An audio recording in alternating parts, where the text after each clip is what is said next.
ወወልድ ወመንፈስ ቅዱስ አሐዱ አምላክ አሜን። ሰላም ገብርኤል መልአክ በላይ ለማርያም ዛይረፍ ከመንዜን ወዳታ ወአኩት ሩፈ እግዚአብሔር ሀበኒ ሲሳይ ልቡና መጽሐፈ ወአፉ የሙሴ ለእመ ኮነ ጸያፈ ጰራቅሊጦስ አሮን ኢኮኖሚ አፈ። ወደ እመቤታችን የመጣውን መልካሙን የምስራች ቅዱሱን ወንጌል የትውልዱን ብስራት አምልቼና አስፍቼ ሳይሆን በጎልዳፋ አንደበቴ እንድመሰክር መንፈስ ቅዱስ ለእኔ አንደበት ለሁላችንም ደግሞ ሰሚ ጆሮና አስተዋይ ልቦና ይሁነን። ክቡር አባታችን መላከ አሚን ቆሞስ አባ ገብረ ሥላሴ የዚች ጥንታዊትና ታሪካዊት ገዳም አበምኔት፣ ክቡራን አበው መነኮሳት፣ ካህናት፣ ሊቃውንተ ቤተ ክርስቲያን፣ ሰባኪያን ወንጌል መምህራን፣ ወንድሞች ዲያቆናት፣ ዘማሪያን ወዘማሪያት፣ የሰንበት ትምህርት ቤት አባላት፣ ከልዩ ልዩ ስፍራ ከእመቤታችን በረከት ለማግኘት እዚህ የተሰበሰባችሁ ኦርቶዶክሳውያን ክርስቲያኖች፣ ምዕመናን ወምዕመናት፣ አባቶች፣ እናቶች፣ ወንድሞችና እህቶች እንደዚሁም ሕፃናት እስከ ሞት ድረስ በወደደን በመድኃኒተ ዓለም በኢየሱስ ክርስቶስ ፍጹም ፍቅር እንደምን አመሻችሁ፣ እንደምን ዋላችሁ፣ እንደምን ቆያችሁ። ለባህሪው ሽበት ለመንግስቱ ግልፈት የሌለበት የዘመን ዘመናት ባለቤት የጨለማችን ብርሃን የሞታችን ትንሣኤና የትንሣኤያችን በኩር ከሞት ወደ ሕይወት ከርኩሰት ወደ ቅድስና ያሸጋገረን የደከመ ጉልበታችንን በፍቅሩ ያደሰልን ዘወትር የሚራራልን አባት ድካማችንን አይቶ የሚረዳ እስራታችንን የሚፈታ ስብራታችንን የሚጠግን ፍቅሩ ከእናት ልጅ በላይ ውድ የሆነ ሁሉን የሚለውጥ የማይለወጥ የዓመት የዘመናት ጌታ መድኃኒተ ዓለም ኢየሱስ ክርስቶስ ስሙ ለዘላለም የተመሰገነ ይሁን። ለዓለም ሕዝብ ሁሉ የተስፋ ምንጭና የድነት ማስገኛ የሆነች የእግዚአብሔር እናታችን ድንግል ማርያም እግዚአብሔርን ያየንባት የሕይወት መስታወታችን፣ ስለ አምላክ የምንነጋገርባት የአዲስ ኪዳን ቋንቋችን፣ ፍጥረቱን ሁሉ የሚመግበውን ጌታ በመሃል እጇ የያዘች የእግዚአብሔር እናት የመስቀል ስር ስጦታችን ድንግል ማርያም ስሟ ለዘላለም የተመሰገነ ይሁን። ጻድቃን፣ ሰማዕታት፣ ቅዱሳን መላእክት ሁሉ እንደየክብራቸውና እንደየሞገሳቸው ክብርና ምስጋና ይድረሳቸው። እንደ እግዚአብሔር መልካም ፈቃድ ለጥቂት ደቂቃ የምንቆይበት የትምህርታችን ርዕስ እግዚአብሔር ያነስኦሙ ለእለ ወድቁ፣ እግዚአብሔር የወደቁትን በፍጹም ያነሳቸዋል። መዝሙር 145 ቁጥር 5 ላይ የምናገኘው ኃይለ ቃል ነው። በዚህ ኃይለ ቃል ተነስተን በአንድ ታሪክ ዙሪያ የሚያጠነጥን ሕይወታችንን የሚዳስስና ለነገ ማንነታችን መቆሚያ መንፈሳዊ ቁመናችንን የሚያሳምር በእግዚአብሔር ፊት ስንቆም የሚገባንን ተግባር እንድናደርግ የሚረዳንን ኃይል የምንለብስበትን የወንጌል ክፍል እንድንማር መንፈስ ቅዱስ ለእኔ አንደበቴን ያከናውንልኝ። ለእናንተ ሕይወትን የሚለውጥ የቅድስና አምላክ ይጠብቃችሁ። እግዚአብሔር በሉ ያነስኦሙ ለእለ ወድቁ፣ እግዚአብሔር የወደቁትን ያነሳቸዋል። መውደቅ በብዙ መልክ ይገለጣል፣ በልዩ ልዩ መልክ። በዚህ የወንጌል ክፍል ውስጥ መውደቅን የምናስበው ከእግዚአብሔር የመራቅን ሕይወት፣ በኃጢአት የመማረክን የሕይወት የመንፈሳዊ ቁመና መዛነፍን፣ መንገድ መሳትን፣ ከጉያ ውስጥ ማፈትለክን፣ የእግዚአብሔርን ስም እየጠሩ ያነሱ መኖርን ውድቀት ብለን እናየዋለን። በየትኛውም አጋጣሚ ሰዎች በሕይወታቸው የተለያዩ ስብስብ ችግሮች ያጋጥሟቸዋል። በሁሉም ዘመን ውስጥ ግን እነሱ ትላንት ብለው የሚያወሩት ታሪካቸው ውስጥ እግዚአብሔር አለ። ዛሬ የሚባለው ታሪካቸውም ውስጥ እግዚአብሔር አለ። ነገ የሚለው ታሪካቸውም ውስጥ ማን አለ? እግዚአብሔር። ዘመናት የማይለውጡት እግዚአብሔር ብቻ። አሁን ባለንበት ከሸማኔ ወርወራ በሚፈጥነው ዘመን ውስጥ ትላንትና ድሮ ሆኗል። የዋጋ ግሽበትና መናር፣ የነገሮችን መወሳሰብ፣ አንዳንድ ነገሮች ቶሎ መለወጣቸውን፣ በቅጽበት ነገሮች ቶሎ ወደፊት መሮጣቸውን ስናይ በዚህ አይነት ፍጥረት ውስጥ የሮጠ ታሪክ ስለሌለ ዘመኔ ከሚሮጥ ሰው ይልቅ እጅግ ይፈጥናል የሚለው ቃል ልናስታውስ ያደርገናል። በነገሮች በግዢ ደረጃ እንኳን የትላንትናና የዛሬ ይለያያልና ትላንትና ድሮ ነው። እግዚአብሔር ግን ትላንትናም ዛሬ ነው፣ ዛሬም ዛሬ ነው፣ ነገም ዛሬ ነው። ክብርና ምስጋና ለስሙ ይሁን። እግዚአብሔር ጥንት የለውም። ለቀዳማዊነቱ ጥንት ለዳህራዊነቱ ፍጻሜ የለውም። ክንዱ አይዝልም። የትላንትናዎቹ ጎበዞች ዛሬ የሉም። የትላንትናዎቹ ቅዱሳን እንኳን በነፍስ በረከት ነው የሚረዱን እኛ እንጂ በአካል በቁመና በምድር ላይ የሉም። እግዚአብሔር ይችላል። አቡነ ተክለ ሃይማኖትን እስከ ዛሬ ቢያቆያቸው ይችላል። ቅዱስ ጳውሎስን እስከ ዛሬ ማቆየት ይችላል። አይችልም እንዴ? ይችላል። ነገር ግን ስራው የማያልቅበት እግዚአብሔር በዘመናት ውስጥ ሁሉ ጊዜ አዲስ የሆነ ሰቆቃወ ኤርምያስ ላይ ማለዳ ማለዳ አዲስ ነው፣ ታማኝነት ብዙ ነው ይላል። እግዚአብሔር ማለዳ ማለዳ አዲስ ነው። በአባቶቻችን ዘመን የሰራ እግዚአብሔር በእኛም ዘመን ይሰራል። በአባቶቻችን ዘመን የቀጣ እግዚአብሔር በእኛም ዘመን ይቀጣል። በአባቶቻችን ዘመን ሲሰጥ የነበረ እግዚአብሔር እጁ አልሳሳበትም። እሱ ሁሉ በእጁ ነው። ዓለምን በመሃል እጁ የያዘ ነው። ፈጥሮ የሚገዛ መግቦ የማይደክመው ቢሸከመን የማይዝል ሩሩ አባት ነው። ክብርና ምስጋና ለስሙ ይሁን። ስለዚህ ይላል መዝሙረኛው ዳዊት እግዚአብሔር ያነሳል ይላል፣ የወደቁትን በፍጹም ያነሳቸዋል። በሕይወት ዘመን ውስጥ ብዙ የውድቀት ዘመኖች አጋጥመውናል። በታሪካችን ውስጥ ብዙ ጊዜ ዝለናል። ከመንፈሳዊነታችን ደክመናል። በዛው አልጠፋንም። እንዳንጠፋ ማን መልሶናል? አሁን ቸርነቱን ነው የምናስበው፣ ርኅራኄውን፣ ደግነቱን።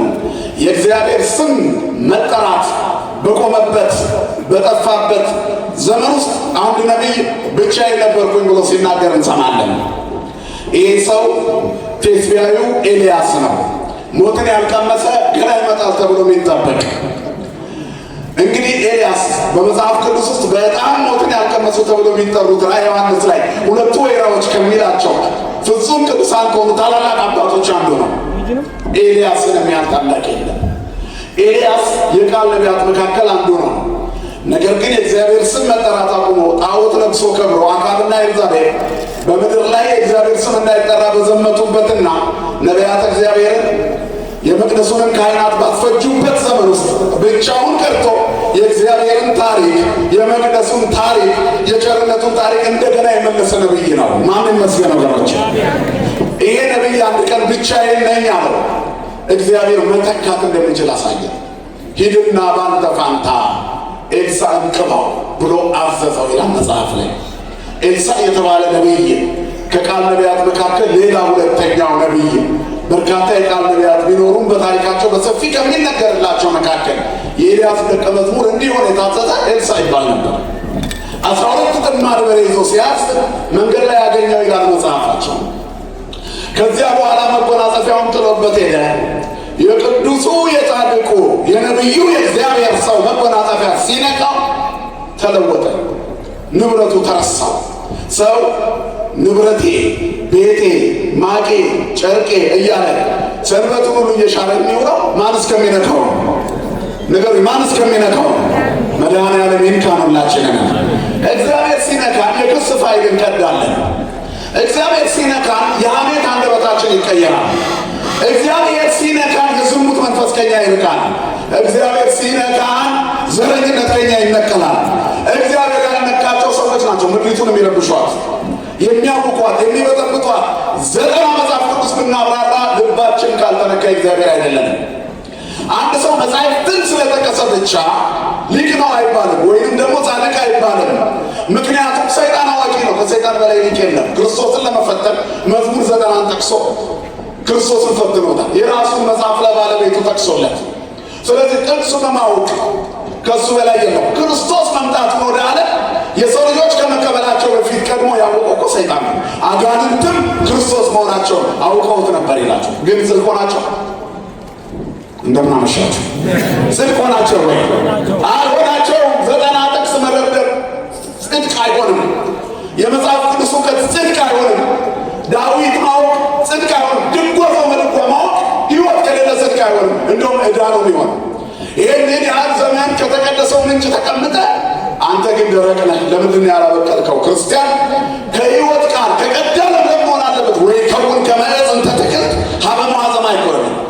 ምስጉኑ ሰው መልካሙ ሰው ማን ነው ከተባለ በውሃ ፈሳሽ ዳርቻ እንደተተከለ ተክል የሆነ እንተቱ ፍሬሃ በበጊዜሃ ወቁጽላኒ ይትነገር። ፍሬዋ በየጊዜው የምትሰጥ ቅጠሎቿ የማይደርቁ የማይረግፉ ነው። ክርስቲያን እኮ ነው በውሃ ፈሳሽ ዳርቻ የተተከለ። ስለዚህ እውቀት ስር ተተክሎ ሕይወት ከሌለው ኪሳራ ነው። የአጋንንት እውቀት ነው ማለት ነው።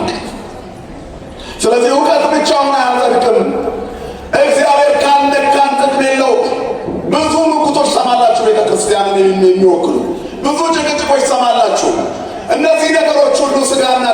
መንፈስና እውነት አይሆኑም። መንፈስና እውነት የሚሆኑት አስታራቂ ሀሳቦች ሲሆኑ፣ ገንቢ ሀሳቦች ሲሆኑ፣ እግዚአብሔር ካልነካን ብናውቅ ጥቅም የለውም። ከ150 ዳዊት የልብ ቅንነት ይላሉ አባቶቻችን። ምናልባት ተማርኩ ከሚለው ይልቅ ምንም ያልተማረው ምስኪን ተነክቶ እግዚአብሔርን ያያል። አይኖቻችንን ያብራለን መድኃኔዓለም። ስለዚህ እውቀትና ሕይወት ይለያያል። የክርስቲያን እውቀቱ ከሕይወቱ መጀመር አለበት። መንፈሳዊ ሕይወቱ ስለ እውቀትና ጥበብ ከፈሪሳውያን በላይ ሊቅ የለም። ክርስቶስ ለክብሩ የተጠቀመባቸው ሐዋርያት አሳ አጥማጆች፣ ቀራጮች ከየመንገዱን የሰበሰባቸው ግን ምን አደረገ? የዓለም ሁሉ ራስ የሆነው እርሱ ወደ እርሱ ስቧቸው ይችን ቤተክርስቲያን የሚያጣፍጡ መሪዎች አደረጋቸው። አንትሙ ብርሃን ለዓለም ብሎ የዓለም ብርሃን አደረጋቸው። ክብርና ምስጋና ለስሙ ይሁን። የተናቁትን፣ የተገፉትን፣ የተዋረዱትን፣ እንደ ኃጢአተኛ የተቆጠሩትን እነሱም የዓለም ብርሃን ናቸው አላቸው። ማን ስለነካቸው ነው ብርሃን የሆኑት? ስለዚህ ማን ይንካን? ሁላችንን እግዚአብሔር በቃሉ ይንካን። እግዚአብሔር በፍቅሩ ይንካን። እግዚአብሔር በፈውስ እጆቹ ይንካን። እግዚአብሔር ጥበብን በሚገልጥ የጥበብ እጆቹ ይንካን። ኤልሳዕ የእግዚአብሔር ሰው ነው። ነቢዩ ኤልያስ ደግሞ የእግዚአብሔር ነቢይ ነው። የዋሁን ሰው የነቢዩ ልብስ ሲነካው ብድግ አለና ቆመ።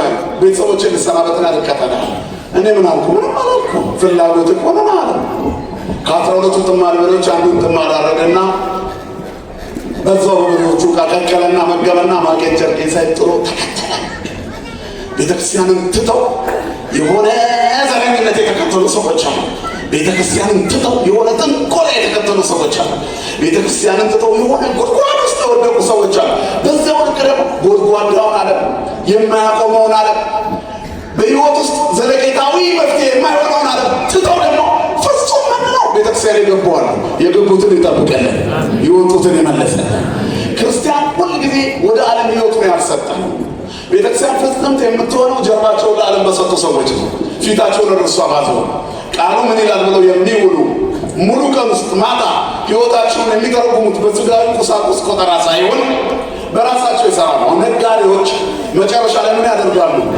መደብራቸውን ከመዝጋታቸው በፊት ከሂሳብ ሰራተኛ ወይም ከካሼር ዋጋ ወይም ብቻ ከሆነ ከሚመለከተው አካል ጋር የመጨረሻውን የውሎ ሪፖርት ይሰራሉ። ምን ሪፖርት ይባላል? ነገሩ ዜድ ልክ ነኝ አይደል? ዜድ ሪፖርት የምኑ የውሎ ዜድ ነው። አለቀ ማለት ነው። የመጨረሻ ፊደል ነው ዜድ። እንግዲህ ሌላ ስም ካለው አላውቅም። ያንተ ዜድ ሪፖርትን እንዴት ነው የምትሰራው? የውሎውን ዜድ ሰርተህ ታውቃለህ? ስንተኛ በእግዚአብሔር እጅ ነው የዋልኩት ወይ? መድኃኔዓለም ከኔ ጋር ነበር ወይ? የቱ ጋር ነው የተናገርኩት? ማህበራዊ ሚዲያ ላይ የፖስተትኩት ምንድን ነው? የዝሙት ገበያን የሰራሁት፣ የዘረኝነት ገበያን የሰራሁት፣ የጥላቻ ገበያን አትርፍ ያለው። የመጨረሻ ዜድ ሪፖርት ሰሩ የሚባሉት ነጋዴዎቹ ትርፍና ኪሳራቸውን አጣጥመው የመጨረሻ ዛሬ አገኘሁት ይሄ ነው የሚሉ ይመስለኛል። አንተ ትርፍህ ምንድን ነው? ምንድን ነው ትርፍሽ? እኔ ትርፌ ምንድን ነው?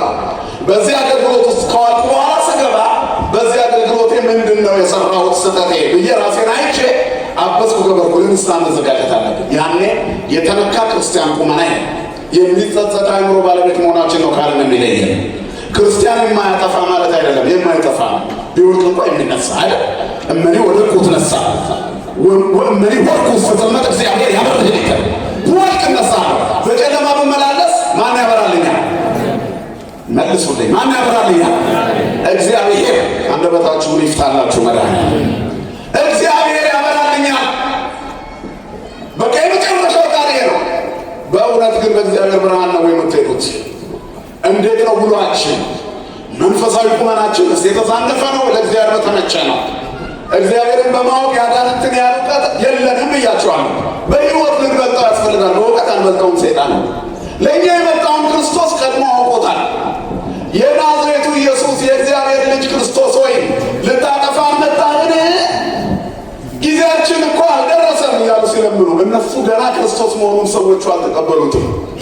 እንደውም ሊሰቅሉት እየተዘጋጁ ነው። ሰይጣን ቀድሞ አውቋል። መድኃኒት ሆኖ የመጣላቸው በሽተኞቹ ሳያውቁ ሊያክማቸው በሽተኞቹን እንደመጣ ሰይጣን አውቆ ዘመቻውን ጀምሯል። እኛ ወደ ጽድቅ መንገድ ጉዞ ስንጀምር እንደምንዘል ሰይጣን ቀድሞ አውቆ በር ይዘጋል። ስለዚህ እግዚአብሔር ምን ያደርጋል? ከፊት እየቀደመ ይሰራል። ክብርና ምስጋና ለስሙ ይሁን። ሚልክያስ 2:17 ላይ ሰባሪው ከፊት ይቀድማል ይላል። ባይቀድምልሽ እዚህ ምደርሽ መሰለሽ? ባይቀድምልኝ እዚህ ጋር መቆም ይመስላችኋል? ባይቀድምልኝ እዚህ ቆምክ ይመስላል? በጣም ብዙ ለአንዲት ደቂቃ እግዚአብሔር ከሚታየው ጀርባ የማይታየውን እንድናይ ረቂቅ ዓይኖች ቢሰጠን እና ብናይ በእያንዳንዱ ሰዎች ዙሪያ ያለውን የሰይጣን ደባ በማየት ራሳችንን በጣም እስከ መሳት እንደርስ ነበር። ባላጋራችሁ ዲያብሎስ ይላል መጽሐፍ በዙሪያችሁ ሰፍሯል። ዲያብሎስ ከነሰራዊቱ በእያንዳንዱ አማኝ ዙሪያ ሰፍሯል። በማተብን ቁጥር እናርቀዋለን፣ በጸለይን ቁጥር እናሸሸዋለን፣ ቅንነትን በተላበስን ቁጥር እናሸንፈዋለን። መንገዳችንን ወደ እግዚአብሔር እያስጠጋን በሄድን ቁጥር እልህ ውስጥ እናስይዘዋለን፣ ግን እናሸንፋለን። ማን ስላለ ከእኛ ጋር? ክብርና ምስጋና ለስሙ ይሁን አምላካችን። ስለዚህ ማን ይንካር ብያችኋለሁ? መድኃኔዓለም በቸርነቱ ይንካር። ከዛ ተነሳና ተከተለው። ከዚህ በኋላ ያለው የኤልሳ ታሪክ ብዙ ነው፣ ግን አንድ ቦታ ላይ ብቻ ያለውን ታሪክ ይዘን ትንሽ እናያለን። መጽሐፈ ነገሥት ካልዕ ምዕራፍ 2 ከቁጥር ሁለተኛ ነገሥት ምዕራፍ 6 ከቁጥር 1 እስከ 8 ድረስ ያለውን ቃል ተመልከቱት። እነዚህ ከቃል ነቢያቶች አንዱ መካከል ከሆኑ ኤልሳ የኤልያስ በረከተ ድርብ ሆኖበት ደቀ መዛሙርት በማፍራት ጉዞ ጀመረ። ነቢያቶች ደቂቀ ነቢያት አሏቸው፣ የነቢያት ልጆች የሚባሉ ወደ ነቢይነት ለመምጣት እግዚአብሔርን ለማግኘት ሕይወት እንዴት መኖር እንደሚገባቸው መንፈሳዊ ትምህርት የሚወስድ። ከዚያ በኋላ ከእነዚህ መካከል ኤልሳ የኤልያስ መንፈስ እጽፍ ድርብ ስለነበረበት መጎናጸፊያው የነካው ስለሆነ መምህሩን ሲያደርግ ያየ ስለሆነ ሌላም በረከት ተጀምሮለት ፍጹም ባህታዊ ነውና ደቀ መዛሙርት በዙለት ይላል። የነቢያት ልጆች ከመብዛታቸው የተነሳ በፊትህ እኮ የምንቀመጥበት ስፍራ ጠበበናል። ነቢዩ ወጥቶ የእግዚአብሔርን መምጣት ተስፋ ለቆረጡ እስራኤላውያን እያስተማረ መንገዱን እንዳይስቱ መክሮ ወደ በዓቱ ሲመለስ መንገዱን ሞልቶ የሚጠብቁ በልዩ ሰዓት የሚማሩ ደቀ መዛሙርት አሉት። ነቢያት፣ ደቂቀ ነቢያት ይባላል። በፊትም የምንቀመጥበት ስፍራ ጠቦናል። አንተ ከመጣ በኋላ ተማሪዎች ረስተዋል። ማን ይመስገን ወገኖቼ? ክብርና ምስጋና ለአምላካችን ለእግዚአብሔር ይሁን። ስለዚህ በኤልሳ ጊዜ ነቢያት በዙ። ኤልሳ የስሙ ትርጉም እግዚአብሔር ጠባቂ ነው የሚል አስተማማኝ ስም ደስ አይልም? በቃ ፍርሃትን የሚያስወግድ ስም። እግዚአብሔር ይጠብቀኛል፣ እግዚአብሔር ይርኤኒ አለ ዳዊት። እግዚአብሔር ጠባቂ ነው፣ የሚያሳጣኝ የለም። በለመለመ መስክ ያሳድረኛል፣ ራሱን በግ አድርጎ። እግዚአብሔር እረኛ ሆኖ በጎች አድርጎ ይጠብቀናል። በግ ሆኖ ደግሞ ይበላልናል። እንዳይነበር እንጀራችን ነው፣ እንዳንጠፋበት እረኛችን ነው። በግ ሆኖ እንበላዋለን፣ እረኛ ሆኖ ደግሞ በግ አድርጎ ይጠብቀናል። ከሱ በላይ ማን አለ? ክብርና ምስጋና ለስሙ ይሁን አባቶቻችን አምላክ። ስለዚህ ጠባቂ እግዚአብሔር ነው የሚባል ነቢይ መጣ። በራሳቸው መተማመን ብቻቸውን ያጡ ሰዎች እግዚአብሔርን ሲይዙ በራስ መተማመናቸው ስለጨመረ በሱ እናም ነቢያት በዝተናል አሉ። እነሆ በፊት የምናድርበት ቤት ጠቦናል፣ ፍቀድልን፣ ዮርዳኖስ ሄደን እንጨት ቆርጠን እንምጣ አሉት። ሂዱ ቆርጣችሁ አምጡ፣ ብዙ ዳስሱ። እግዚአብሔር ሕዝቡን ያብዛ። ምኑን ያብዛ? እግዚአብሔር ጮክ በሉ። እግዚአብሔር ምኑን ያብዛ? ሕዝቡን ያብዛ። እግዚአብሔር ርስቱን ያስፋልን። ክብርና ምስጋና ለስሙ ይሁን። እግዚአብሔር ሕዝቡን ያስፋ። ቅር እንዳይላት ከሽሮ ሜዳ እዚህ እየተጣበበን ስንመጣ ቅር እንዳይለን፣ እግረኛውና መኪናው ተጣቦ ተጋፍቶ ሲሄድ በቀስታ ቅር እንዳይለን። ማን ሕዝቡን አብዝቷል? እግዚአብሔር እጥፍ ያብዛን። ገና በቀጭኑ መንገድም ስንመጣ ይጠበን ነበረ፣ እንደዚህ ግን አልነበረም። በሰፊው መንገድ የበለጠ ጠበበን። እግዚአብሔር ምኑን አበዛ? ክብርና ምስጋና ለስሙ ይሁን። ሕዝቡን አበዛ እግዚአብሔር። አብዝቶናል፣ በዝተናል። አብዙ፣ ብዙ ዳስሏል፣ ብዙ ሰው። እግዚአብሔር ሕዝቡን ያብዛ። ወደ ዮርዳኖስ ሲሄዱ መጠለያ ለመስራት ምሰሶ ፍለጋ ወጡ። ኤልሳዕን እባክህ አንተ ከእኛ ጋር ውጣ አሉት። አለቃችን ትልቁን ነቢይ የእግዚአብሔርን ሰው ከእኛ ጋር ውጣ። ከእኛ ጋር ምኑን ንገረኝ እስቲ፣ ከእኛ ጋር ንገረኝ፣ ውጣ። ኦሪት ዘጸአት ምዕራፍ 33 ቁጥር 15 ላይ እንዲህ የሚል ቃል አለ። እግዚአብሔር ሆይ አንተ ከእኛ ጋር ውጣ። እስቲ ከእኔ ጋር ነው። እግዚአብሔር ሆይ ሁላችሁ አንተ ከእኛ ጋር ውጣ። አንተ ከእኛ ጋር ካልወጣህ በሉ ከዚህ አንውጣ። መድኃኔዓለም ከእኛ ጋር ይውጣ። ሁሌ ጸሎታችሁ ስጨርሱ ወደምትሄዱበት መንገድ ሰይጣን እንዳይቀድማችሁ ምን እንበል? አንተ ከእኛ ጋር ውጣ፣ አንተ ከእኛ ጋር ውጣ። በንግድም እግዚአብሔር ከኛ ጋር ይውጣ። በስራም እግዚአብሔር ከኛ ጋር ይውጣ። በልዩ ልዩ ስምሪት ማን ከኛ ጋር ይውጣ? እግዚአብሔር ወደ ትዳር ተራራ ስንወጣ ማን ከኛ ጋር ይውጣ? እግዚአብሔር ልጅ ወደ መውለድ ተራራ ስንወጣ ማን ከኛ ጋር ይውጣ? ቤተሰብ የማብዛት ተራራ ላይ ስንወጣ ማን ከኛ ጋር ይውጣ? እግዚአብሔር ብቻ እንውጣ። ማን ይውጣ ከኛ ጋር? ክርስቲያን አይወርድም ይወጣል እንጂ ክርስትና መውጣት ሁሌ መውጣት፣ ከኃጢአት መውጣት፣ ከዝሙት መውጣት፣ ወደ ተራራ መውጣት፣ ወደ በረከት ከፍታ መውጣት፣ ወደ ጽድቅ ከፍታ መውጣት። መድኃኔዓለም ያውጣን። አሁንም ሁላችንን ከዓለም ማጥ ውስጥ ያውጣን። አንተ ከኛ ጋር ውጣ አሉት። አብሯቸው ወጣ። ከዚያ በኋላ ይላል እዚያ እንደደረሱ መቁረጥ ሲጀምሩ አንደኛው ጎበዝ ቆራጭ ምሳሩን ይዞ መጥረቢያውን ወደ ዛፍ ላይ ተንጠልጥሎ ለመቁረጥ ሲሞክር ምሳሩ ወይም ብረቱ መጥረቢያው ከእንጨቱ ላይ ሾልኮ ወደ ዮርዳኖስ ባህር ውስጥ ወደቀ። ብረትም ያህል ነገር ጥልቁ ዮርዳኖስ ባህር መካከል ሰጠመበት። ወየው ወየው ወየው ጌታዬ ያለ ወደ ኤልሳዕ የተዋስኩት ነው ጌታ አምጥቼ ከፍለዋለሁ ብሎ ጮኸ ይላል።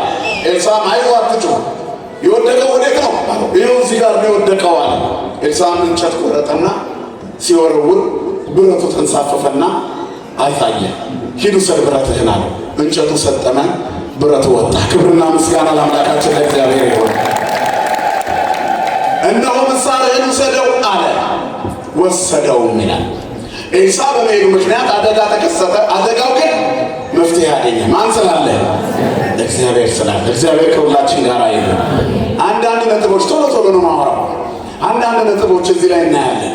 እግዚአብሔር በሕይወታችን ውስጥ በሚገጥመን ውድቀት ውስጥ ከእኛ ጋር ምን ያህል ኃያል ሆኖ እንደሚሠራ ረቂቅ በሆነ ጥበብ ውስጥ ጉብኝቱ የሚደንቅ እንደሆነ ብቻችንን በመሰልን ጊዜ እንኳን ከእኛ ጋር ሆኖ በውጤት እንደሚታይ እግዚአብሔርን ታዩታላችሁ። በፊት የምናድርበት ስፍራ ጠቦናል፣ በስተናል። አሁን የኢትዮጵያ ኦርቶዶክስ ተዋሕዶ ቤተክርስቲያን ባለባት የፈተና ቁመና ውስጥ እንዲህ ጥቅጥቅ ማለት ነበረብን? ማነስ ነበረብን? አይደል? እንደ ጠላት ዘመቻ ቢሆን፣ ተዋሕዶ እንድትጠፋ እንደተዘመተበት ዘመቻ ቢሆን፣ አሁንም በየጎዳናው እንደምንሰደበው የስድባችን ብዛት ቢሆን፣ በየሚዲያው ላይ እንደሚያጥላሉን ቢሆን ግቢው ባዶ መሆን ነበረበት። ከእግዚአብሔር ጋር ተጋብቶ ያሸነፈ የለም። በሥጋ የሚሄዱትን ሁሉ ቆርጦ ቆርጦ እግዚአብሔር ቤቱን ሞላ። በስተናላውን ኮርና ምስጋና ለአምላካችን ይሁን። በስተና ጠቦናል። መንገዱ ሰፊ ሆኖ የተሰራው መንገድ አይደለም ለመኪና ለእግር ጠቦናል። ማን ይመስገን ወገኖቼ?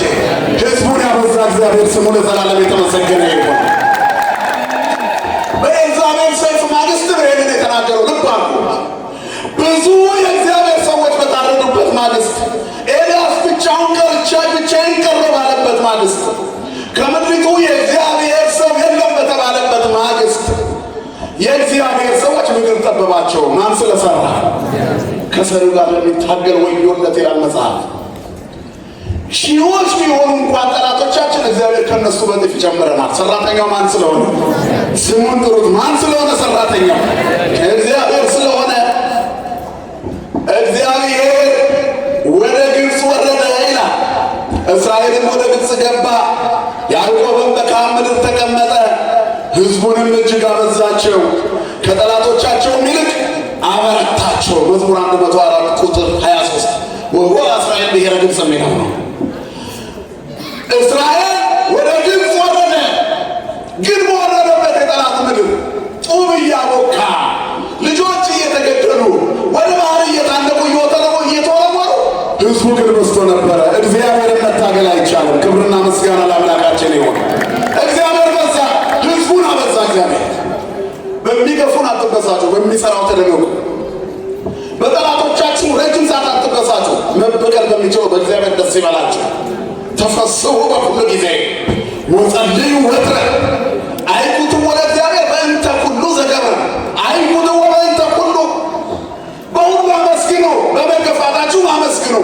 እንድታንሱ የሚፈልግ ጠላት በመብዛቷ ንቃታችን ከእግዚአብሔር ቢሆንም የጠላቶቻችን መኖር ተጨምሮበታል። ክፉ ጎረቤት ጥሩ ነው ይባላል፣ ራስ ያስችላል ይላሉ እናቶቻችን። ወንፊትም ጨውን ስትበደር ያትወይም ክፉ ከሆነች ጎረቤትሽ ገዝተሽ ክፍብት ያለሽ። አንዳንድ ክፉ ሰው ራስ ያስችላል። አንድ ትልቅ ሰው ቢመከሩ ለገናሽ አስቸግረው ቁማር ለምደው ነበር ይባላል። ሀገራችንን ከበጠበጣት የከተማዎቹ ድንገት በኮንትሮባንድ ሀብታም የሆኑ ሰዎች አሁን በትልልቅ ሆቴሎች ውስጥ የነውር ስራ ሲሰሩ ነው የሚውሉት። በጣም ትልልቅ ሰዎች፣ አንቱ የሚባሉ ሰዎች። እግዚአብሔር ለትልልቆች ልቦና ይስጥልን እና በቁማር ሰውየው ራሳቸውን ማዋረድ ጀምረዋል። ቤታቸውን ንብረታቸውን እያስያዙ አንድ ቀን በሉ ሌላ ቀን የሰው ቤት ሲቀሙ ይውላሉ እና እየተዋረዱ ነው። አንድ ቀን እየተጫወቱ እያለ ቁማር አንዱ ጠጤ ሰደባቸው። ጭቅጭቅ አላ ቁማሩ የሰይጣን ቦታ ስለሆነ አዋርዶ አንተ አንቺ ብሎ አሳንሶ ትልቁን ሰውዬ ሲያዋርዳቸው ነቁ። እሺ እግዚአብሔር ይስጥልኝ ብለው ወጡ። ከብዙ ወራት በኋላ የቁማር ጓደኞቻቸው አገኟቸው። ምን ነው ጠፉ ሲሏቸው ያንን እከል የሚባለው ልጅ አለ እሸልመዋለሁ፣ እግዚአብሔር ያሳድግ፣ ከፍ በላችሁ መርቁልኝ አሉ። ለምን? ከቤተሰቦቼ ጋር ቀላቀለኝ፣ ቦታዬ ያ እንዳልሆነ ነገረኝ፣ ወደ ክብር የመለሰኝ አሉ። ክብርና ምስጋና ለአምላካችን ይሁን። አንዳንዴ ተዋርደን እንመለሳለን። ባህላዊ መናኙ መንፈስ ቅዱስ ጸርፈን በአፈ ዘማ እንዳለው ያልተገባ ቦታ ላይ እንደምናኔ ተቀምጦ ኮረዳዎች ወሬ ሲያወሩ ሲጫወቱ ያይና እኔ ያለሁበት እዚህ ቦታ ላይ እንዴት እንዲህ ትሆናላችሁ ብሏል። አሃ የምናኔ ቦታ ይሄ ነው እንዴ? ሂድ እንጂ ገዳም በረሃ ገባ እንጂ እኛ አጠገብ ተቀምጠ ምን ትላለህ ብለውታል። ለቆ ጥሎላቸው ጠፋ። ከዚያ የበቃ ፍጹም ሰው እየሆነ ሲመጣ ለምን እንዲህ መጣ ብለውታል። መንፈስ ቅዱስ ጸረፈን በአፈ ዘማ። በዚያች በእነዚያ ሴቶች አንደበት መንፈስ ቅዱስ ገሰጸኝና ቦታ ይነገር። እግዚአብሔር ቦታህን ይንገር ወንድሜ፣ ቦታሽን ይንገርሽ። ስለዚህ እግዚአብሔር በሁሉም መንገድ ውስጥ ያስተምራል። በጠላቶቻችን መንገድ ውስጥ እኛ በስተናል። የጠላት እንዳለን ስላወቅን መጽሐፍ ቅዱስ ማንበብ ጀመረን። በባህል የምናውቀውን እንዲሁ ከእናቴ የወረስኩት ከአባቴ በምንለው እምነት ውስጥ በየዋነት ስንኖር ሰይጣን ብዙ ጥያቄ ያመጣ። መልሱን ፍለጋ ቅዱሳት መጻሕፍት ውስጥ ገባን። ግቢ ጉባኤያት ውስጥ መማር ጀመርን። የነገር መለኮት ትምህርት ቤት ገባን። ትርጓሜያት መስማት ጀመርን። ተዋህዶ የማትነቃነቅ መሆኗን አወቅን። ከመውጣት ይልቅ ዘመዶቻችንን ይዘን በመቅደሱ በዛን። ክብርና ምስጋና ለአምላካችን ይሁን። በዛን በምድር ላይ ሆኖት የሚል ቃል አለ። ዘፍጥረት 26 ቁጥር 22 ያዕቆብ ጉድጓድ ያስቆፍራል። ይመጣሉ የጌዴራ እረኞች ይቀሙታል። አሁንም ያስቆፍራል። የጌዴራ እረኞች ይመጣሉ ይቀሙታል። በሶስተኛው ሲያስቆፍር ጠፉ። ያልሰሩትን የሚበሉ ሰዎች አንድ ሁለቴ ሊነጥቁን ይችላሉ። በሶስተኛው ግን የሚያስቆም መድኃኒዓለም ያስቆማቸዋል። ተዋህዶ ርስቷ ሊነጠቅ፣ ክብሯ ሊገፈፍ፣ ልትዋረድ ብዙ ተብሎ ነበር። የታሉ የተናገሯት ነው። ቤተክርስቲያኗ በልዩ ልዩ ስም አጠልሽተዋት የነበሩ ሰዎች የታሉ? በሚደርስብን በደል እናዝናለን እንጂ እግዚአብሔር እየተወከለ እንደሆነ እያየን አይደለም። አይኖቻችንን ይግለጥልን መድኃኒዓለም። በዛ ላይ ሆሞታ ላይ የጉድጓዱን ስም እግዚአብሔር በምድር ላይ አሰፋን፣ ገና እንበዛለን ይላል። ክብርና ምስጋና ለአምላካችን ይሁን። በስተናል። ያልሰሩትን የሚነጥቁና የሚቀሙ ሰዎች የተለያየ ስም የሚሰጡንም እግዚአብሔር ስራውን ይሰራል። መድኃኒዓለም በቤታችን፣ በትዳራችን፣ በሕይወታችን ስራውን ለሁላችንም ይስራልን። ሌላኛው የምናየው ሁለተኛው ነጥብ የሰውየው ጩኸት ነው። የተዋስኩት ነበረ ይላል። ነበረ አለ ሰጥሟልና። ነበረ የሚለው ቃል ያሳዝናል። የተዋስኩት ከዛ ነበረ የሚለውን ያት ብዙ ሰዎች እዚህ ውስጥ አሉ ከበሮ መምታት የሚችሉ ግን ሰንበት ትምህርት ቤቱን አቋርጠውታል። ጎበዝ እኮ ናት ከበሮ ስትመታ እከሊት። ታዲያ ምነው አልለበሰችም? ነበረች። አሁን ግን ጡረታ ወጣች። እከሌ ድምፁ ደስ ይላል። ዲያቆን እኮ ነበረ። መድኃኒዓለም ነበሩ ከመባል ይሰውራል። አሁንስ አፍርሷል፣ ሸሽቷል። እንዴት ያለ ቤተክርስቲያን ሰው ነበረ እከሌ አሁንስ ሞተ። ኧረ አለ። ምን ሆነ? አለ ሞቷል። ሞታ ለነፍስ ይቅር እግዚአብሔር። የነፍስ ሞታ ለእግዚአብሔር መራቅ። ከዚያ ከወጣ በኋላ ነበሩ መባል። ጎበዝ አስቀዳሽ ነበረ። እንዴት ያለ ድምፃዊ ነበረ። መጽዋች ነበረ። የሰንበት አባል ነበረ። አሁንስ የለም፣ ሰጥሟል። እግዚአብሔር ከመስጠም ይሰውራል። ዓለም ባህር ናት። ባህሩ የዓለም ምሳሌ ነው። ሰጠመ። ነበረ። በእጄ ያለ ብረቱ የኔ ነበረ፣ አሁን ግን የለም። ነበርኩ እንዳትል ወንድሜ፣ ነበር። የአባት ቤት አሁንም ያንተ ነው። የአባትሽ ቤት አሁንም ያንቺ ነው። ተመለሱ፣ ወደ ሕይወት፣ ወደ አገልግሎት ተመለሱ። ትልቁ ነገር ወድቆ አለመቅረት ነው። ቅድም ብያቸዋለሁ፣ እንወድቃለን እንጂ አንጠፋም ይላል። ሁለተኛ ቆሮንቶስ 16 የተቀጣን ስንሆን አንገደልም፣ አንዳች የሌለን ስንሆን ሁሉ የኛ ነው። እንወድቃለን እንጂ ምን ይላል? አንጠፋም። አንጠፍ ክርስቲያን አይጠፋም። የሚጠብቀና ይደቅዝ ያቀረከላ መስጣት የሚጠብቅ ከሚጠብቅሽ አይተኛም። ተፍተሽ ከመቅረት መድኃኒዓለም ይሰውርሽ። ነበር አለ ማለት ቸገረው አለ ነበር ግን ወደ አለ መለወጥ የሚችል ማን ብቻ ነው? እግዚአብሔር ወደ አለ ይመልሳችሁላችሁ፣ ይመልሳል። የተዋስኩት ነበር አሁን የለም አለ ነበር። አንተ እዚህ የምትሆን ኖሮ ወንድሜ ባልሞተም ነበረ። የማርያም እህት ማርታ ጌታችን ኢየሱስ ክርስቶስ አልዓዛር ሞቶ ተቀብሮ በአራተኛው ቀን ለቀብር ስትመጣ ሲመጣ ጌታ ከቀብር በኋላ በአራተኛው ቀን ለቅሶ ሲመጣ እንባን የሚያብስ አምላክ መቃብር ከፍቶ መግነዝ የሚፈታ መሆኑን አላስተዋለችምና አንተ ከዚህ ብትሆን ኖሮ ወንድሜ ባልሞተም ነበረ አለች። አንተ መጣልና ወንድሜ ይነሳል ማለት ነበረባት። እግዚአብሔር አለማመናችንን ይርዳው ወገኖች። እግዚአብሔር የተቆረጠውን ይቀጥላል። ትንቢተ ኢሳይያስ ምዕራፍ 10 ቁጥር 23 የሰራዊት ጌታ እግዚአብሔር በምድር ሁሉ መካከል ያለቀና የተቆረጠ ነገርን እንደገና ይፈጽማል ይላል። እግዚአብሔር የተቆረጠውን ይቀጥላል። ሰዎች አንድን ሁለትን አራት ያደርጋሉ። እግዚአብሔር ባዶውን ይሞላል። ባዶነትህን ይሞላል። ባዶነትሽን ይሞላል። የተቆረጠውን የሚቀጥል አምላክ ታማኝ ነው። ክብርና ምስጋና ለስሙ ይሁን። ስለዚህ ባልሞተም ነበር ይነሳል ወንድምሽ ይነሳ ወንድምሽማ ይነሳል አለ። በትንሣኤ ይነሳል አለ። ትንሣኤ አነ ውእቱ ትንሣኤ ወሕይወት ዘያምን ብየ እመኒ ሞተ ይሃዩ ቢሞት እንኳን የሚያምንበት ሕያው ነው። እኔን ያገኘ ነበር አይባልም አለ ጌታ። ነበርኳት በሌ ክርስቶስ ነበቅ የእግዚአብሔር ከሆን ተው የትናንትናውን ነገን ሙሉ ያደርጋል። ኢዮብ ጻድቅ ሰው ነው። እግዚአብሔርን የሚፈራ ነው። ሙሉ ንብረቱን ሀብቱን አጣ። ልጆቹ ሞቱበት። እግዚአብሔርን ግን አላጣም። እንደያዘ ቆየ። ደሃ ነኝ አላለም። ይሄ ታሪኬ ይቀየራል ብሎ ጠበቀው። በለሱን የጠበቀ ፍሬውን ይበላል። እግዚአብሔር ኢዮብን ሀብትም ንብረትም ልጆችም አሟልቶ አብዝቶ ከበፊቱ እጥፍ ሰጥቶ እድሜም እጥፍ አጠገበው ይላል። ክብርና ምስጋና ለስሙ ይሁን። እግዚአብሔር ቢዘገይም የሚቀድመው የለም። በሁሉ ጊዜ እግዚአብሔር ደራሽ ነው። መድኃኒዓለም ይድረስልን አለ። የተዋስኩት ነበር የሚለውን እንየው። የኔ አይደለህም ሲል ነው። ብረቷ የኔና የናንተ ህይወት ነው። የምናጎሳቁላት ነፍሳችን የኛ አይደለችም። የምንጠየቀው ለዚህ እኮ ነው። እግዚአብሔር ይጠይቀናል። ነፍሳችን የእግዚአብሔር ናት። የእግዚአብሔር እስትንፋስ ናት። ከስጋ ጋር የማትሞትና የማትበሰብስ ነፍስ በስጋችን እንዳለች እናስተውላለን። መጽሐፍ በሚሞት ስጋችሁ ላይ ኃጢአት አይንገስ ይልና የራሳችሁ አይደላችሁም። የማንንኛ ነገር የማንንኛ ማንም በገዛ ሰውነቱ ላይ ኃላፊነት የለውም።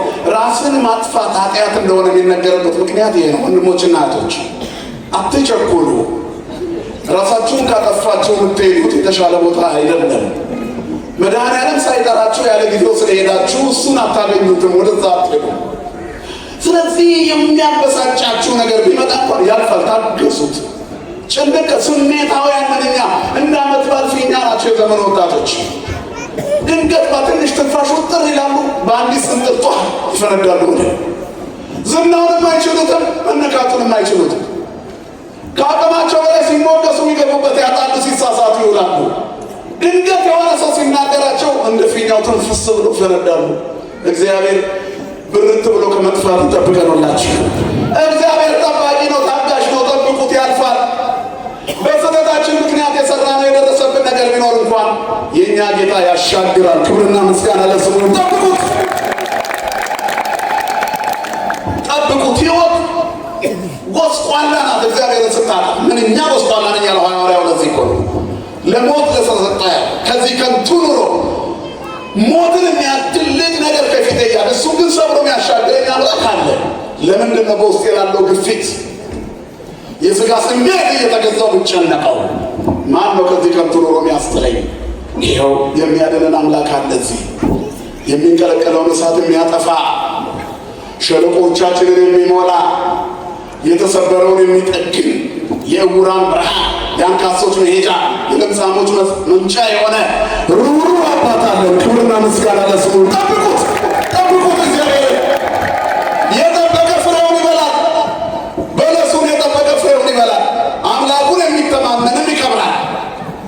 የሚያከብረን መጠበቅ መታገስ ነው። ስለዚህ የኛ አገልግሎቶቹ ቸኩለን ሾልከን ከመጥረቢያ ውስጥ ባህር የሰጠም የኃጢአት ባህር ውስጥ የሰጠም ለአገልግሎት ከተሰየምንበት ስፍራ መጥረቢያው እንዲቆርጥ ነበር የተሰየመው እንጨቱ ላይ ከተሰየምክበት አገልግሎት ሾልከ ባህር ገብተሃል። ማስቀደስ፣ ኪዳን ማድረስ፣ እግዚአብሔርን መስማት፣ መመጽወት አገልግሎት እኮ ነው። ምዕመናን የተጣላ ማስታረቅ፣ ይቅር ማለት፣ በይቅርታ መኖር፣ በትሕትና መመላለስ አገልግሎት እኮ ነው። ሰጥመናል፣ የተዋስኩት ነው። ነፍሳችንን አጎሳቁለናታል። የእግዚአብሔርን ጸጋ እንዳትጠግብ ከልክለናታል። ረጅሙን ጊዜያችንን ለሥጋ ነው የምንሰጠው። ለመንፈሳዊ ሕይወትና ክብር የሚሆን ቦታ የለንም። ተጎሳቁለናል። መድኃኔዓለም ከጉስቁልና ሕይወት ያውጣን ሁላችንን። ስለዚህ ነፍስን አትቁረጡ። የራሳችን አይደለንም። መክብብ 12 ቁጥር 7 ለሁሉም ጊዜ አለው። ተዘከሩ ለፈጣሪ ከሚል ነው። በመዋዕለ ውርዙትከ ፈጣሪን አስብ። በወጣትነት ዘመን በጉብዝና በነገራችን ላይ ጉብዝና የሚለው ቃል ወጣትነት ብቻ አይደለም። ባለጸጋ በሀብቱ፣ የተማረ በእውቀቱ፣ አረጋዊ በሽበቱ። ሽበት ጉብዝና ነው። ካስታረቅንበት፣ ድልድዩን ከሰበርንበት፣ የጥል ግድግዳውን ካፈረስንበት ሽበት ጉብዝና ነው። ሀብት ጉብዝና ነው። የተራበ ካበላንበት፣ አብያተ ክርስቲያናት ካሳነጽንበት፣ መንገድ የጠፋባቸው በምስኪን ጉሮሮ ቀዝቃዛ ውሃ ጠብ የሚል ካደረግንበት ጉብዝና ነው። ባለጸጋ ሀብታም የሆንክ ካለ ሀብታም ነኝ አትበል። ጎበዝ ነኝ በል። በማን የጎበዝክ ነገር? በማን የጎበዝክ? በእግዚአብሔር። እግዚአብሔር እጆቻችንን ያስፋልን። ስለዚህ ሁሉም ነው ወጣት በወጣትነቱ ጉብዝና ያለው ይሄ ሁሉም እሳት ነው ያለው። ሸምግሎ ገንዘብ ያለው ሰው ወጣትነትን በገንዘቡ ይገዛዋል። ምን በማድረግ ይገዛዋል? በጎ ነገር በማድረግ ህንፃ ላሳንስ ቢል አዳዲስ ትኩስ ጉልበቶችን በገንዘቡ ይገዛል። ራሱ አርማታ ማብቃት አይችልም፣ ይደክመዋል። ስለዚህ ሰዎች ይገዛበታል በብሩ። እናም እነዛን ሰዎች ተጠቅሞ ይገነባበታል። መቅደስ ይገነባበታል፣ ጥሩ ስራ ይሰራበታል፣ ድሆችን ይመግብበታል፣ ነፍሱን ይገነባበታል። እግዚአብሔር ለነፍስ የሚሆን ስራ እንድንሰራ ይርዳል። ስለዚህ በጉብዝና ወራት ፈጣሪን አስብ በሚለው ውስጥ ፀሐይ፣ ጨረቃ፣ ከዋክብት ብርሃናቸውን ሳይነፍጉ እያለ ይቀጥልና ቁጥር 7 ላይ ሲደርስ ነፍስም ሁሉ ወደ ሰጠው ወደ እግዚአብሔር ወደ ባለቤቱ ሳይመለስ ይላል። መክብብ 12 ቁጥር 7 ነፍስ ወደ ባለቤቷ ወደ እግዚአብሔር ሳትመለስ ፈጣሪን አስብ። ምን ማለት ነው? ሳትሞት በፊት ማለት ነው። አየህ፣ የነፍሳችን ባለቤቷ ማን ነው? ማን ነው ባለቤቷ? እግዚአብሔር። የሕይወትን እስትንፋስ ሕያዊት ለባዊት ነባቢት ነፍስ የእግዚአብሔር እስትንፋስ ናት። ስለዚህ የራሳችን አይደለንም። የራሳችሁ አይደላችሁምና በሚሞት ሥጋችሁ ኃጢአት አይንገስ ነው፣ የተዋስኩት ነው አለ። ዛሬም የእኔና እናንተ ጩኸት ወይኔ ለነፍሴ ነው የምንለው። ለሠራሁት በደል ንስሐ አባታችን ጋር የምንጮኸው ጩኸት ነው። ወየው ወየው ያለው ይሄንን ነው። ወየው ለነፍሴ አባቴ፣ ንስሐ አባቴ ያለው ለዚህ እኮ ነው። አሁን ከዚህ ስወጣ ሞት ቢጠራኝ ምን ሊውጠኝ ነው? ንስሐ ሳልገባ ሳልቆርብ ሥጋው ደግሞ ሳልቀበል ነው።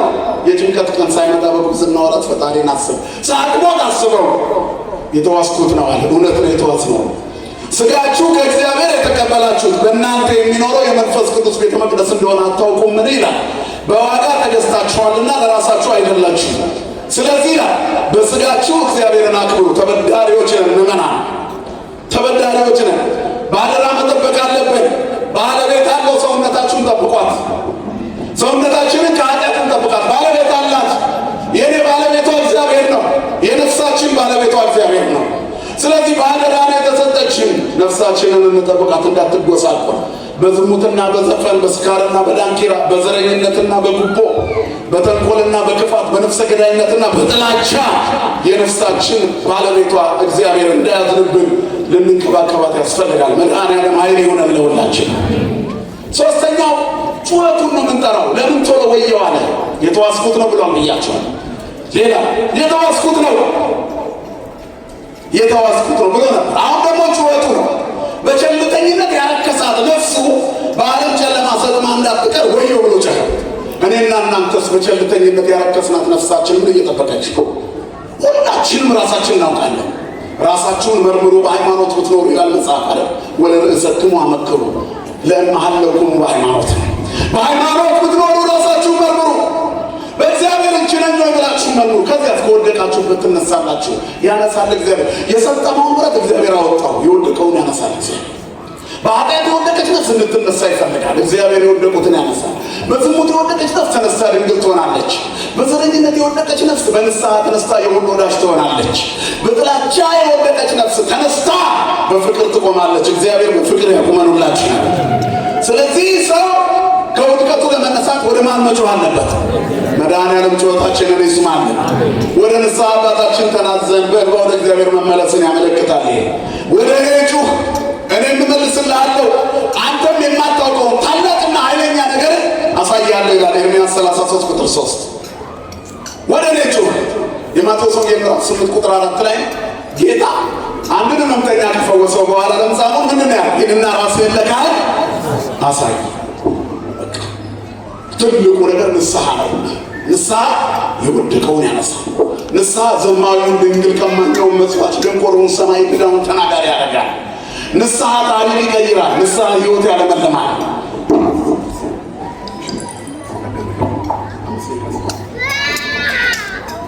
ስለዚህ ንስሐ ሁሉን ይቀይራል። መድኃኔዓለም ይቀይረንላችንን። ትልቁ ጩኸት ጻድቅ 7 ጊዜ ይወድቃልና ይነሳማል፣ ኃጥእ ግን በክፉ ይወድቃሉ ይላል። ክርስቲያን 7 ቢወድቅ ይነሳል። እግዚአብሔር የወደቁትን ያነሳል። ምሳሌ 24 ቁጥር 16 ንስሐ መግባት ብልሃት ነው። አባንጦስ ሰይጣንን ይዞ ሲያናዝዘው ምን ያበሳጫል ብሎ ጠየቀው። በየቀኑ ኃጢአቱን እየቆጠረ ንስሐ የሚገባ ሰው ያበሳጨኛል አለ። ክርስቲያኖች ሰይጣንን የሚያበሳጭ በር ተከፍቶልናል። እሱም መጸጸትና ንስሐ መግባት ከውድቀት መነሳት ነው። መድኃኔዓለም ያንሳሉላችሁ። የነቢዩ ኤልሳዕ ጥያቄ ነው። ሌላው የምናየው ነጥብ የት ነው የወደቅከው? እንግዲህ እንዴት እንደወደቅክ አስብ፣ ንስሐም ግባ ይላል ራዕየ ዮሐንስ ምዕራፍ 2 ቁጥር 5። የት ነው የወደቀው ብሎ ጠየቀው መጥረቢያ። ንስሐ ስትገቡ በምንድን ነው የወደቅሽው ይልሻል። የት ነው የወደቅሽው? ለመነሳት እኮ ነው። አያችሁ፣ እግዚአብሔር የወደቁትን ያነሳል። ስሙ የተመሰገነ ይሁን። እግዚአብሔርን ያጣንበት ቦታ የቱ ጋር ነው? ጸጋችን የተገፈፈበት ቦታ የቱ ጋር ነው? ይህን ማወቅ ያስፈልጋል። ሶምሶን እግዚአብሔር እንደተለየው አላወቀም ነበር ይላል መሳፍንት 16 ቁጥር 20። ክርስቲያን መውደቁ አይደለም የሚያሳዝነው፣ አወዳደቁ ሲጠፋው። ወድቆ መውደቁን ሳያውቅ ሲቀር የበለጠ ይበላል። የቆመ ሲመስለው ማንም ሰው ነገሩን ጥቅሱ ሁላችሁም የግድግዳ ጥቅስ ነው ብዬ ነው ነገሩኝ ያልኳችሁ። የነፍሳችን ግድግዳ ላይ ለመለጠፍ ያውቃል መድኃኔዓለም። ማንም የቆመ ቢመስለው እንደወቅ ይጠየቅ። ራሳችሁን ይሁን፣ ሰውን አትዩት። የእኛ ኃጢአት ብዛቱ የለም። ማንንም ለመገሰጽ የሚበቃ ቁመና የለውም። እዚህ ውስጥ ሁሉ ኃጢአተኛ፣ የእግዚአብሔር ክብር ያልጎደለው የለም። ስለዚህ እግዚአብሔር የወደቁትን ያነሳል። በንስሐ እንነሳ። ተናገሩ ከንስሐ አባቶቻችን ጋር ስለበደልነው በደል፣ ስለሰራነው ኃጢአት፣ እግዚአብሔርን ስላስቀየምንበት መንገድ ንስሐ መግባት ያስፈልጋል። ወገኖቼ ሁላችንም ወድቀናል። ጥያቄዎቻችን መልሶቻቸው የዘገየው እኛ እስክንለወጥ ነው። እግዚአብሔር ማይሰማ መስሏችሁን? ይሰማል። የሀገራችንን ጉዳይ ይሰማል። የአንድነታችንን ጉዳይ ይሰማል። ጦርነት እንዲቆም ብንጸልይ ይሰማል አይሰማም? እግዚአብሔር ግን ውስጣችን ብዙ ቦምብ ተሸክመን ጦርነት ይቆም ብንል ምን ዋጋ አለው? አክሽፉት ቦምቡን። ከውስጥ ያለውን ቦምብ፣ የልዩነት ቦምብ ይክሸፍ። የተቀበረው የዘረኝነት ፈንጅ ይክሸፍ። እሱን ካላወጣው ምኑ ጋር ነው የምናወራው? የቱ ጋር ነው እግዚአብሔር የሚቀይረው? እኛ የምንፈልገው ጦርነቱን የሆነ ክፍል እንዲያሸንፍ። እግር ኳስ እኮ አይደለም። ነፍስ ነው እንደ ቅጠል እየረገፈ ያለው። የጦርን ወሬ እየሰማን ነው። እግዚአብሔርን አቁም በሉት። እግዚአብሔርን አቁም በሉት። እንዴት ያቆማል? እኛ እናቁም መጀመሪያ። ውስጣችን የነፍስና የሥጋችን ጦርነት ይቁም። ወደ እግዚአብሔር እንመለስ። ፊቱን ፍጹም ወደ እግዚአብሔር የሰበሰበ ሰው ጥያቄው በቃ ሞት እንዲቆም ማለት። ስለዚህ አቀ ይስማ ሞት ወይ ደንግጥ ወቀላያት ይሰጠቃ ወከይሲ ይትቀየር። ስምህን ሰምቶ ሞት ይደንግጥ፣ ቀላያት ይሰንጠቁ፣ ከይሲ ይሸነፍ። ቅን አጠቅና ያለኝ መርዝ ያላቸው የፍጥረት ወገኖች ይወገሩ። ወንጀለኛ ይቸገር። የማንን ስም ሰምቶ? ጮክ ብላችሁ የማንን ስም ሰምቶ? የእግዚአብሔርን ስም። እግዚአብሔር በቃሉ በረሃውን ያሞቃል፣ ያለመልማል። ቃለ እግዚአብሔር ያለቀልቆ ለገዳም ወይ ያለቀልቆ እግዚአብሔር ለአቅለቃሌ ሲላል ወይ ከስጣዋ ወበጽሁሰ ኩሉ ይብል ስብሐት። እግዚአብሔር ቃሉ ምድረ በዳውን ያናውጣል። እግዚአብሔርም የቃዴስን ምድረ በዳ ያናውጣል፣ ጫካውንም ይገላግጣል።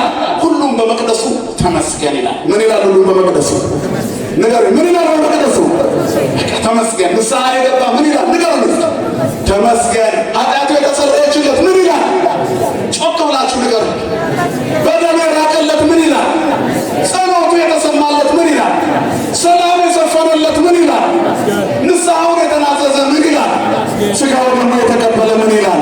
ክብርና ምስጋና ለስሙ ይሁን። ተመስገን ተመስገን ተመስገን። ስለዚህ እግዚአብሔር ያነሳል። ልጃችሁን ስጡት። ጴጥሮስ በባህሩ ላይ ጌታ ሲመጣ አይቶንም ካልመጣው አለ። ደጉ ጌታ ና አለ። እየመጣ እያለ ብሰጥ ምሳሌ ና ያለውን እግዚአብሔርን ሲረሳ ሰጠነ። በዛው ግን አቀረም። ቶሎቹን ለእግዚአብሔር ሰጠ። የኔና የናንተ ሕይወት እንዲህ ነው። በጀልባውና በራሳችን መካከል የቆፈርነው የክህደት፣ የጥርጣሬ፣ የዘረኝነት፣ የጭካኔ፣ የዝሙት፣ የተንኮል፣ የጥላቻ ጉድጓድ እየሳበን ነው። እጅህን ቶሎ አውጥ። ሳበ በሉት። መድኃኔዓለም የወደቁትን የሚያነሳ ስሙ ወደ መርከቧ ይመልሰናል። ክብርና ምስጋና ለስሙ ይሁን። እምነት የጎደለ ሳበው። ስለዚህ ማዕበሉን ማቆም የሚችል ጉድጓዱን መሙላት የሚችል ማን ብቻ ነው ወገኖች? እግዚአብሔር ብቻ ነው። የት ነው የወደቅሽ? ቶሎ ተነሺ። ቃየል የአቤል ወንድሜ የት ነው? ከገደልከው በኋላ ሲጠይቅ አያሳዝንም? ሳትገድለው በፊት ወንድሜ እዚህ ነው ለማለት ያብቃንላችን። አዳም ወዴት ነህ? ከወደቀ በኋላ አዳም ማንም የቆመ ቢመስለው እንዳይወድቅ ይጠንቀቅ። አልዓዛርን ወዴት አኖራችሁት አለ። እግዚአብሔር የራሱን ይፈልጋል። ጉድጓዱን አሳዩት። ውጣ አልዓዛር። የታመኑበት መቃብር አይጫናቸውም። ደግ አምላክ ነው። ክብርና ምስጋና ለስሙ ይሁን። የት ነው የወደቀው? ሐኪም ቤት ስትሄድ ሐኪሙ ይጠይቃል እኮ ሊያድንህ ሲፈልግ መቼ ነው የጀመረ? እንዴት ነው የሚያደርግህ? ከዛ ከአልትራሳውንዱና ከደምና ከተለያዩ ምርመራዎቹ ሁሉ በፊት መጀመሪያ የራሱን ግምት ለማስቀመጥ ምድራዊ ሐኪም ይጠይቃል። እንዴት ነው የሚያደርግህ ይላል። የራሱን እውቀት ግምት ውስጥ አስገብቶ የሚያስፈልግህን ምርመራ የሚያስፈልግሽን ምርመራ ያደርጋል። ከዛ በሽታውን ቶሎ ያገኘዋል። ከዛ መድኃኒት ሰጥሻል፣ ቶሎ ትወጫለሽ። የት ነው የወደቅኸው? የት ጋር ነው ያመመህ? የት ጋር ነው የጀመረ? ጸጋችን የተገፈፈው የት ጋር ነው? ጸሎታችን የማይሰማ ጥርጣሬው የተዛነፈው የት ጋር ነው? ነጠላ ተቋጥሮብን የምንቆርበው ሰዎች የት ጋር ነው ቁርባኑን ያቋረጥ ነው? የቅዳሴው ድምፅስ የጠፋብን ምን ያህል ርቀን ነው? መቼ ነበር ያቆምነው? የቱ ጋር ነው? ከአባቶቻችንስ የተለየ ነው? የቱ ጋር ነው? የትኛው ጋር ነው የተቆረጠ ታሪካችን መታየት የጀመረው? መድኃኔዓለም ልቦና ይስጠልላችን። ስለዚህ ይሄ ነው ትልቁ ነጥብ። እግዚአብሔር ሊፈውሰን ከወደቅንበት እንድንነሳ ይፈልጋል። ስሙ የተመሰገነ ይሁን። ሌላው የሰጠመው እንጨት ነው። የሰጠመው እንጨት ለእኛ ዋጋ የከፈለው የገባው መስቀል ነው። መስቀል የመስቀል ሞት የእኛን ሕይወት አቁሟል። ክርስቶስ እንደ ኃጢአተኛ ራሱን መስቀል ላይ አዋለ። ለምን? እኛ በጽድቅ እንድንቆም። የተጠራንበት የቅድስና ጎዳና ይሄ ነው። ንስሐ አባታችን ንስሐ ስንገባ እሱ ይሰጥናል፣ እኛን ያወጣናል። በንስሐ በጸሎት በጾም በስግደት ለዛች ኃጢአት ላረከሳት ነፍስ እንድንወጣ በስግደት ይጮሃል። ትክክለኛ ንስሐ አባት ለልጆቹ 24 ሰዓት ያለቅሳል። ያቺ ነፍስ ሲሆን እንዳትወድቅ ይጠብቃታል፣ ይጮሃል። ኃላፊነት አለበት። ጠብቃት ተብሏል።